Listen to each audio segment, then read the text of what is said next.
Hi welcome to my channel. నేను మీ నాని. రామ్ చరణ్ గారి Peddi cinema. Ram Charan గారి రేంజ్ హిట్ అంటే ఖచ్చితంగా కాదని చెప్తాను భయ్య.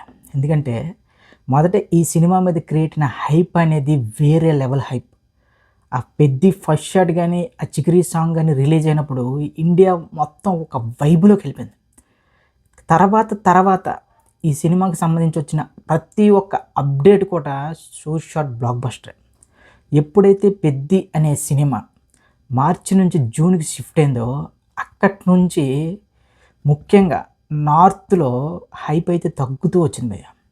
అనుకున్న టైం కానీ రిలీజ్ అయ్యి ఉంటే సినిమా ఆ లెక్కలు వేరే ఉంది. సో ఏదైనా సరే బుచ్చిబాబు అనుకున్న విధంగా సినిమా తీసాడు, అనుకున్న విధంగా రిలీజ్ చేశారు అనుకుంటున్నాం. కానీ కాకపోతే పెద్దికి పెద్ద మైనస్ పాయింట్ ఏమైందంటే ఆ సినిమా లెంత్. అసలు బుచ్చిబాబు ఎక్కడ భయపడ్డాడు ఏంటో తెలియదు, కానీ లెంత్ ఎక్కువైతే సినిమాని చూడడానికి మరి ఏ విధంగా అనుకున్నాడో తెలియదు. కానీ చాలా వరకు సినిమా కనెక్టివిటీని దెబ్బతీసే విధంగా ఎడిట్ చేసి సినిమాని లెంత్ని తగ్గించాడు. అది చాలా పెద్ద దెబ్బ పడింది సినిమాకి. ముఖ్యంగా జాహ్నవి కపూర్ క్యారెక్టర్కి ఒక ఎండ్ లేకపోవడం. నెక్స్ట్ జగపతి బాబు గారు రామ్ చరణ్ గారి మధ్య ఆ బాండింగ్ బిల్డ్ చేసే సీన్స్ ఏవైతే ఉన్నాయో, ఇప్పుడు యాడ్ చేసిన సీన్స్ ఏవైతే ఉన్నాయో సినిమాకు ఒక కంప్లీట్నెస్ ఇచ్చాయి. అదే మొదటి రోజు చూసినప్పటికి మాత్రం ఖచ్చితంగా జాహ్నవి కపూర్ క్యారెక్టర్ దగ్గర ఏంటి వీళ్ళిద్దరి మధ్య అంత కెమిస్ట్రీ లేదే అనే ఫీల్తో చాలా వరకు ఇదే మాట అనిపించింది. సో వాటికి అన్నింటికి కూడా సీన్స్ అన్నీ తీసి పెట్టుకొని బుచ్చిబాబు మరి ఎందుకో తెలియదు కానీ ఆ లెంత్ విషయంలో కాంప్రమైజ్ అయ్యాడు భయ్య. అలా కాంప్రమైజ్ కాకుండా తీసిన ప్రతి ఒక్క సీన్ని కూడా పెట్టుంటే దురంధర్ లెవెల్లో సినిమా ఆడేది. దురంధర్ డైరెక్టర్ కానీ సినిమా వాళ్ళు కానీ తీసుకున్న నిర్ణయం చూసారా, దాదాపు 4 గంటల సినిమాని, దురంధర్ ద రివెంజ్ సినిమాని దాదాపు 4 గంటల సినిమా అని తెలిసినా సరే ఎక్కడ ఎలాంటి ఎడిట్లు కానీ ఇవి కానీ అడిగి కానీ సినిమాలు ఎంత తగ్గించాలని ఎక్కడా చూడలేదు. అలా సినిమాలు ఎంత తగ్గిస్తే సినిమా సోల్ చెడిపోతుందనే ఉద్దేశంతో ఎలా తీశారో అలానే ప్రజెంట్ చేశారో అదే విధంగా బ్లాక్ బస్టర్ కొట్టారు. బుచ్చిబాబు భయ్య నిజంగా అయితే ప్రాణం పెట్టేశావు. అందరూ ఏమంటున్నారంటే రామ్ చరణ్ గారు ప్రాణం పెట్టేశారు, రామ్ చరణ్ గారు యాక్టింగ్ ఎరక్కొడేశారు. అది అది నిజమే 100%. కానీ బుచ్చిబాబు అనేవాడు రెండో సినిమాతోనే ఒక ఇంత పెద్ద మాస్ హీరోకి ఒక విలన్ లేకుండా సినిమా కదలుతుంటుంది, సిచ్యువేషన్సే విలన్స్ అనే కాన్సెప్ట్ ఏదైతే ఉందో నిజంగా నీ డేరింగ్ హ్యాట్స్ ఆఫ్ బుచ్చిబాబు. అంటే ఈ సినిమా ఎప్పుడైతే పోస్ట్ పోన్ అయిందో అప్పటి నుంచి ఈ సినిమా యొక్క హైప్ అనేది నార్త్లో తగ్గడం వల్ల ఇది రామ్ చరణ్ గారి రేంజ్ హిట్ అయితే కాలేకపోయింది. ముఖ్యంగా తెలుగులో దాదాపు 450 కోట్లు వచ్చినప్పటికీ పెద్ది అనే సినిమాకు ఉన్న పొటెన్షియల్ ప్రకారం ఈజీగా 2000 కోట్లు కొట్టాల్సిన సినిమా. కానీ ఈ ప్రొడ్యూసర్లని డైరెక్టర్లని కొన్ని విషయాల్లో కాంప్రమైజ్ కావడం వల్లే ఈ సినిమా ప్రజెంట్ ఇప్పుడు 450 నుంచి 500 కోట్ల మధ్య ఆగిపోయింది.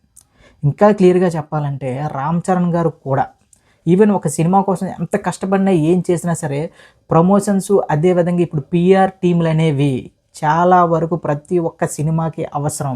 పాన్ ఇండియా లెవెల్లో సినిమా రిలీజ్ చేస్తున్నాం అంటే ఖచ్చితంగా పిఆర్ టీంలు పెట్టుకోవాల్సిందే.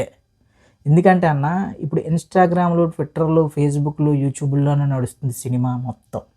ముఖ్యంగా కొంతమంది ఫ్యాన్స్ అయితే పెద్ది అనే సినిమా మీద యాంటీ ఫ్యాన్స్ ఎలాంటి దాడి చేశారంటే భయ్య, ఇన్స్టాగ్రామ్లో మొత్తం సినిమాని ఒక ఎన్టీఆర్ గారి అభిమాని, ఇలా ఏం చెప్తున్నది బాధపడద్దు ఎన్టీఆర్ గారి ఫ్యాన్స్, ఎన్టీఆర్ గారి అభిమాని అయితే ఇన్స్టాగ్రామ్లో మొత్తం సినిమాని అంటే రీల్స్ కింద పెట్టాడు. చూడండి ఎంత దారుణంగా తయారవుతున్నారంటే, మళ్ళీ ఏమనంటే మా హీరో పెద్ద హీరో అవ్వాలి, మా హీరో మాత్రం హిట్ కొట్టాలి, మా హీరో మాత్రమే ప్యాన్ ఇండియా సినిమాలు కొట్టాలంటే అది అవ్వదు భయ్య.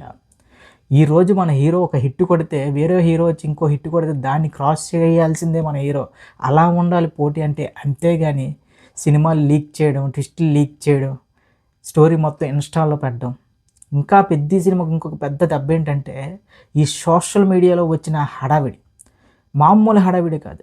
సినిమాలో రామ్ చరణ్ గారికి కాలు కోల్పోతారు, కాలు కొట్టుకుంటారు అనే సీను, ఆ ఎమోషన్ ఎప్పుడైతే బయటకు వచ్చేసిందో సినిమాకి అదే ఆయుపట్ లాంటిది. అంటే మనకు థియేటర్లో చూసిన వెంటనే ఏంట్రా అనే ఒక ఫీల్ రావాలి. ఇప్పుడు సోషల్ మీడియాలో యాక్టివ్గా ఉన్న ప్రతి ఒక్కరికి అది ముందుగానే తెలిసిపోతే మనకి థియేటర్లో ఫీల్ ఏమొస్తుంది. సో ఇలానే ఈ సోషల్ మీడియాని కొంతమంది యాంటీ ఫ్యాన్స్ అని ఇదని అదని సినిమాని చాలా వరకు చంపేద్దాం అనుకున్నప్పటికీ కామన్ ఆడియన్ అనేవాడు 500 కోట్ల సినిమా ఇచ్చాడు రామ్ చరణ్ గారికి. రామ్ చరణ్ భయ్య నాకు తెలిసి ఈ మధ్య కాలంలో, ఈ 10 ఏళ్లలో ఒక సినిమా కోసం ఇంతలా కష్టపడే నటుడు ఎవ్వరిని చూడలేదు.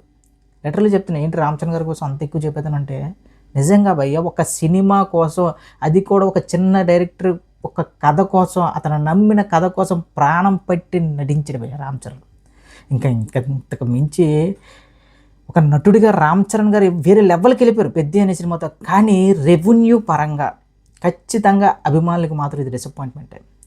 ఇది మామూలు సినిమాని మాత్రం ఎవ్వడూ ఎక్స్పెక్ట్ చేయలేదు. అదేవిధంగా సినిమా కూడా బాగుందిరా బాబు, సినిమా బాగోవడం ఏంటి, సినిమా ఇలాంటి సినిమా తీయాలంటే హీరో గట్స్ ఉండాలి, డైరెక్టర్ గట్స్ ఉండాలి. ఒక మాస్ హీరోని పెట్టుకొని, ఒక ఇంత ఇమేజ్ ఉన్న హీరోని పెట్టుకొని, ఒక విలన్ లేకుండా సిచ్యువేషన్సే విలన్గా క్రియేట్ చేసి సినిమా ఆడించడం అంటే మామూలు విషయం కాదు.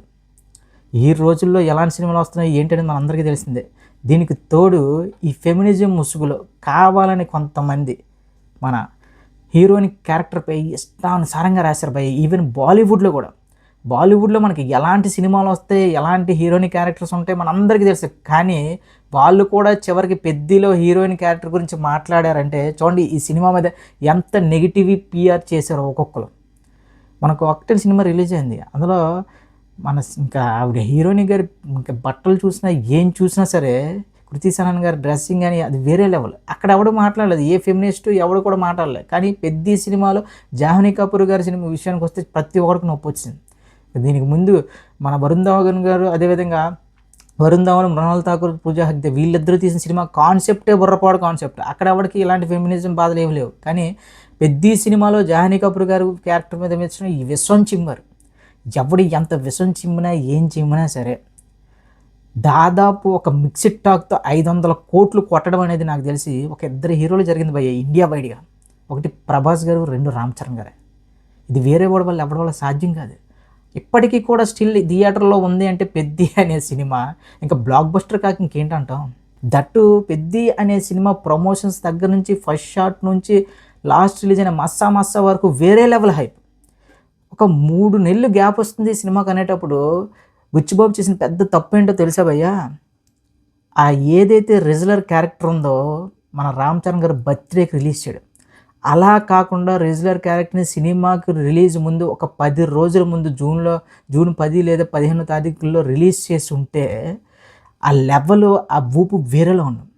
ఎప్పుడైతే రెజ్లర్ క్యారెక్టర్ రామ్ చరణ్ గారు బర్త్డేకి రిలీజ్ చేశారో మార్చి 27న, సో అంటే ఇంక సినిమా రిలీజ్ ఇదే కదా, సినిమాలో ఇంకేముంది, ఇంకో క్యారెక్టర్ ఏముంది అనే ఫీల్ నుంచి మెయిన్ హైలైట్ అయిన క్యారెక్టర్ రివీల్ అయ్యేసరికి చాలా వరకు ఓపెనింగ్స్ మీద ప్రభావం పడ్డాయి నార్త్లో. తెలుగు రాష్ట్రంలో ఓపెనింగ్స్ విధంగా తిరగలేదులేండి, కానీ నార్త్లో, ఓవర్సీస్లో ఇదే పెద్ద దెబ్బ పడింది. అదే కానీ సినిమా రిలీజ్కి ఒక 10 రోజుల ముందు కరెక్ట్గా ప్లాన్ చేసి ఆ రెజ్లర్ లుక్ కానీ బయటకు వదులుంటే, ఆ గద పట్టుకునే స్టిల్ ఒకటి బయటకు వచ్చి ఉంటే ఆ వచ్చకతో వేరే లెవెల్ ఉన్నమయ్య. చెప్తున్నా కదా, బుచ్చిబాబు మంచి సినిమా తీసి కూడా అనుకున్న విధంగా రెవెన్యూని అయితే జనరేట్ చేయలేకపోయాడు. దానికి 1,00,000 కారణాలు. అందులో బుచ్చిబాబు గారు తీసుకున్న ఒక లెంత్ ఒకటి, తర్వాత ప్రమోషన్స్ విషయం కూడా. అదే చెప్తున్నా, 3 నెలల క్రితం అంటే డిలే అవుతున్న సినిమాకి వీడియో కంటెంట్ అనేది చాలా ఎక్కువగా బయటకు వచ్చింది. అలా కాకుండా సినిమా రిలీజ్కి ముందు ఒక 10 రోజుల ముందు కానీ నేను చెప్పిన విధంగా కానీ ఆ రెజ్లర్ క్యారెక్టర్ కన్నా బయటకు వచ్చి ఉంటే నార్త్లో ఓపెనింగ్స్ వేరే లెవెల్లో ఉన్నావు, రెవెన్యూ వేరే లెవెల్లో ఉన్నావు. సో ఓవరాల్గా ఏది ఏమైనా సరే బుచ్చిబాబు అనేవాడు రెండో సినిమాతోనే, మొదటి సినిమాతో 100 కోట్ల గ్రాస్ అందుకున్నాడు, రెండో సినిమాతో 500 కోట్ల గ్రాస్ అనుకున్నాడు. బుచ్చిబాబు సామాన్యుడు కాదు. మనం ఒక్కటే భయ క్లియర్గా చెప్తున్నా, రామ్ చరణ్ లాంటి ఒక హీరో డేట్స్ ఇస్తే తెలుగులో ఏ డైరెక్టర్ అయినా సరే ఒక మా సినిమా, ఒక కమర్షియల్ సినిమా, ఇంకా విపరీతమైన హీరోయిజం సినిమాకి వెళ్ళిపోతారు. కానీ బుచ్చిబాబు అనే వ్యక్తి ఒక ఊరు కోసం పాటుపడే, ఒక ఐడెంటిటీ కోసం పాటుపడే ఒక కుర్రాడు కథని రామ్ చరణ్ గారి ఎలివేషన్స్ ఇస్తూ, ఒక రెజ్లర్గా చూపిస్తూ, ఒక పారా రన్నర్గా చూపిస్తూ, ఒక క్రికెటర్గా చూపిస్తూ తీసాడు చూడండి. అక్కడే బుచ్చిబాబు నువ్వు వేరే లెవెల్ డైరెక్టర్ పోయా. ఇంక నాకు తెలిసి నువ్వు ఇంకా అమెరికాను ఇంకా ఆ రేంజ్ వాళ్ళకి వెళ్తే మాత్రం మంచి సినిమాలు పడతాయి. ఒక రాజకుమార్ హీరోయిన్కి ఉన్నంత స్టఫ్ ఉంది నీలో. కాకపోతే ఆ ఎడిటింగ్ విషయంలో ప్రతి వాళ్ళు ఏమంటున్నారంటే నవీల్ నూలి గారి ఎడిటింగ్ బాగాలేదు అంటున్నారు. నవీల్ నూలి గారి ఎడిటింగ్ బాగోపోయినా ఏదైనా ఒక సినిమాకి సంబంధించింది ఏ క్రాఫ్ట్లో బొక్కున్నా సరే అది చూసుకోవాల్సిన డైరెక్టర్ మాత్రమే. డైరెక్టర్దే ఫైనల్ కాల్. ఇక ఏఆర్ రెహమాన్ గారి గురించి ఎంత చెప్పినా తక్కువే భయ్య. ఎలాంటి మ్యూజిక్ ఇచ్చాడు భయ్య. రామ్ చరణ్ గారి పెద్ది టైటిల్ కార్డ్ నుంచి ఎండ్ కార్డ్స్ వరకు ఏఆర్ రెహమాన్ గారు ఒకటే డ్యూటీ, ఆ డ్యూటీ మాత్రం కొన్నేళ్ల పాటు గుర్తుండిపోయే డ్యూటీ. ఏఆర్ రెహమాన్ గారు మీకు నిజంగా తెలుగులో ఇంత పెద్ద హ్యూజ్ సక్సెస్ అనేది చాలా పెద్ద హిట్ కొట్టారండి మీరు. నాకు తెలిసి రెహమాన్ గారు కంబ్యాక్ అనొచ్చు పెద్ది అనే సినిమా.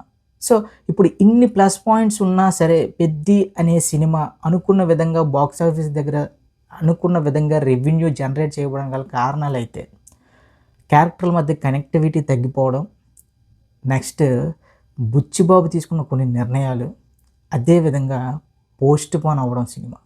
దీనివల్లే నార్త్లో అయితే అంత రెవెన్యూ జనరేట్ కాలేదు.